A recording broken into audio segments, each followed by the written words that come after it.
आज ऐसा है डिस्ट्रिक्ट एंड सेशन कोर्ट यूपिया में हम लोग एग्रीड कैंडिडेट जो APPSC का कैंडिडेट लोग आया है, हम लोग रिप्रेजेंट कर रहा है पान अरुणाचल जॉइंट स्टीयरिंग कमेटी को।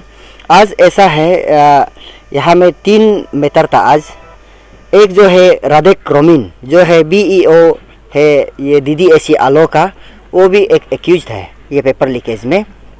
ये जो है ऐसा एक्यूज है कि ये देखनी रोमिन करके एक एडियो था, उसको पेपर ये लीकेज में पकड़ा गया था। उसका मीन्स देखनी रोमिन का पिताजी है राधिक रोमिन जो ये बाप और ये बेटा दोनों को पकड़ा है, उसका आज मोशन स्टेज में था तो हो गया, अभी उसका ये लिस्ट हो गया है। और सेकेंड में था ताकेत जेरंग को तो शायद मुझे ऐसा लगता है कि इंट्रोडक्शन का कोई ज़रूरी नहीं, ताकेत जेरंग तो हर जगह छाया हुआ है नाम। जो इसका ये है कि CBI केस में अभी CBI और SIC केस लिया हुआ है, दो जो इन्वेस्टिगेटिंग ये एजेंसी ले रहा है CBI और SIC, वो CBI केस में ये उसका चार्जशीट फाइल हो गया है।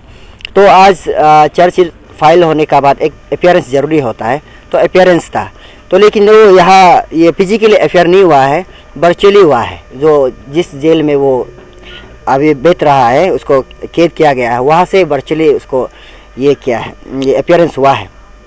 तो थर्ड में है ऐसा एक तालो का दारंग करके है, ये जो फादर ऑफ ये करेक्ट दारंग है, करेक्ट दारंग जो एक जेई है, ये RWD जे जो 2021 का उसका ये टॉप 3 है।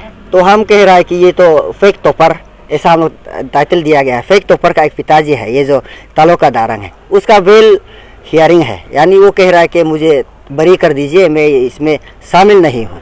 तो हम लोग कह रहा है कि ये इन्वेस्टिगेशन जो अच्छा से जबकि चल रहा है उसको और चलने देना है। ये अगर ये तालो का दारंग जो है अगर बाहर निकलता है तो हमारा केस को बहुत ये गड़बड़ कर सकता है, क्योंकि ये इंसान लोग आप लोग जनता भी जान लीजिए मामूली इंसान नहीं है, ये बहुत ऊंचा आदमी लोग है और हाईली इन्फ्लुएंसिंग इंसान है। इन लोग का पास बहुत पैसा है, इसलिए तो देखिए आप करोड़ में लाखों में ये पेपर को खरीद रहा है, यानी कि ये इंसान लोग मामूली इंसान नहीं है। इसलिए हम लोग कह रहे हैं ऐसा इंसान को जब तक इन्वेस्टिगेशन अच्छा से नहीं चलता है अंदर में रहना है, इसे बाहर आने से गड़बड़ कर देगा ये केस को।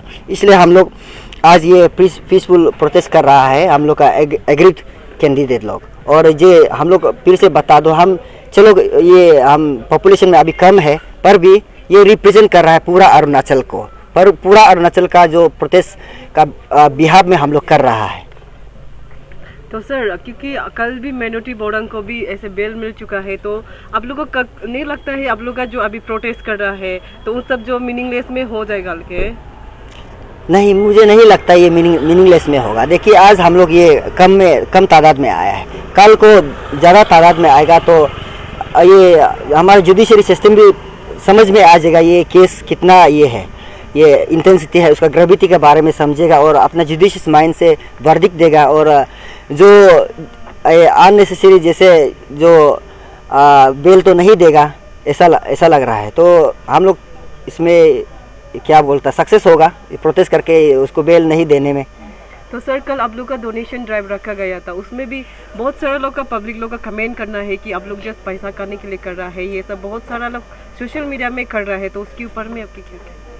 हाँ देखिए, हर कोई को समझ में नहीं आता है, आसान से समझ में नहीं आता है कि एक इशू जब नया आता है, जो ये डोनेशन ड्राइव ये सबके लिए शायद नया हुआ होगा, परंतु जैसे हम लोग कल 9 जगह में डोनेशन ड्राइव रखा था तो बहुत अच्छा रिस्पांस आया है। 1-2 होता होगा ऐसा बोलने वाला, वो शायद समझने में नाकाम रहा है, उसको हम लोग समझा देंगे। उसको मैं बताना चाहता हूँ, ये देखिए लड़ाई जो है हम सिर्फ जो खड़ा करा पीछे और मेरा सिर्फ अकेला का लड़ाई नहीं है, ये बहुत लंबा चलेगा। जैसे ऐसा गैदरिंग में हम भूखा प्यासा नहीं रहने के लिए, और जैसे 3 दिसंबर 2020 तो ये महीना में ही हम लोग मास रेफरेंडम रैली करवाया था, 10,000 पीपल, इसमें मोर देन 10,000 पीपल आया था। ऐसा में हम लोग को जरूरी होता है फाइनेंशियली, फिजिकली तो होता ही होता है लेकिन फाइनेंशियली भी जरूरी होता है। इसके लिए हम लोग ने, और जैसे हम लोग का पब्लिक प्रोसिक्यूटर तो लड़ रहा है, लेकिन हम लोग का केस को और इन डेप्थ जानने के लिए हम लोग ने अपना से भी काउंसिल रखा हुआ है, उसके लिए भी फीस जरूरी होता है। और कल को हम आगे क्या करना है, कैसा करना है, उसके लिए हम लोग लीगल एडवाइजर जरूरी होता है, उसके लिए हम लोग पैसा थोड़ा ये डोनेशन किया था। रिस्पॉन्स तो अच्छा आया है, 1-2 होता होगा ये ऐसा बोलने वाला। तो आपका इंटरव्यू में आपने बोला था कि बंद कॉल के बारे में, जो अंशु लोग के साथ आप कोलैब करके मतलब बोला था कि बंद कॉल करने से ज़्यादा मतलब बेनिफिशियल होगा, तो ये केस को ज़्यादा इम्पैक्टफुल होगा, तो उसके बारे में आपको क्या कहना है? देखिए, जो डेमोक्रेटिक मूवमेंट है, मास रेफरेंडम रैली के जरिए हम लोग ने किया है ये 3 दिसंबर को, ये महीना में ही, ये 2022 को, तो अभी तक गवर्नमेंट का तरफ से अच्छा रिस्पांस नहीं आया है। कल ही एक कैबिनेट सीटिंग का एक रिपोर्ट आया था, उसमें भी जस्ट थोड़ा सा हाईलाइट किया। उन लोग ने ये भी डेडलाइन ये नहीं दिया कि तब तक हम कर देगा। जैसे उसने ये किया है कि फास्ट ट्रैक कोर्ट भी सेटअप करने के लिए किया है और डिपार्टमेंटल इंक्वायरी को भी बिताने के लिए बात किया, लेकिन कब तक शुरू करेगा और कब तक खत्म करेगा ये बताया नहीं है। तो हम लोग का देखिए, ये तो सब कह रहा है, आप सोशल मीडिया में भी पूरा कह रहा है, आप सोशल मीडिया जैसे व्हाट्सएप भी बोलो, फेसबुक बोलो, सब कह रहा है कि बंद कॉल। और अरुणाचल में तो बंद कॉल कल्चर जो खत्म होना चाहिए था, लेकिन उसके बिना भी नहीं हो पा रहा है। ये जो ना, ये गवर्नमेंट आसान से मानता नहीं है, तो सब चाह रहा है कि बंद कॉल हो। तो हम लोग अभी तक ये प्लान नहीं किया है बंद कॉल होना है कि नहीं होना है। हम तो चाहता है पीसफुल सब कुछ रिजॉल्व हो, जैसे जुडिशरी भी अपना तरफ से चलते रहे अच्छा से, और गवर्नमेंट भी जो हमारा मांग, तो हम इसमें बीक नहीं मांग रहा है और अननेसेसरी पॉइंट तो डाला नहीं, हमें जस्ट हक मांगा है, जो जैसे नल एंड वॉइड हो गया और डिपार्टमेंटल इंक्वायरी हो गया, ये सब सिस्टम का बात है। सिस्टम से चलने के लिए सिर्फ हम लोग बात किया, ऐसा तो हम लोग अननेसेसरी पॉइंट डाला नहीं है। तो अगर पीसफुल सॉल्व होता है तो बहुत अच्छी बात है। और जो आपने बोला ये बंद कॉल का, अभी तक हम लोग का ऐसे जहन में जो पान अरुणाचल जोन स्टीयरिंग कमेटी की तरफ से ऐसा कुछ प्लान तो नहीं है। Thank you sir. Thank you.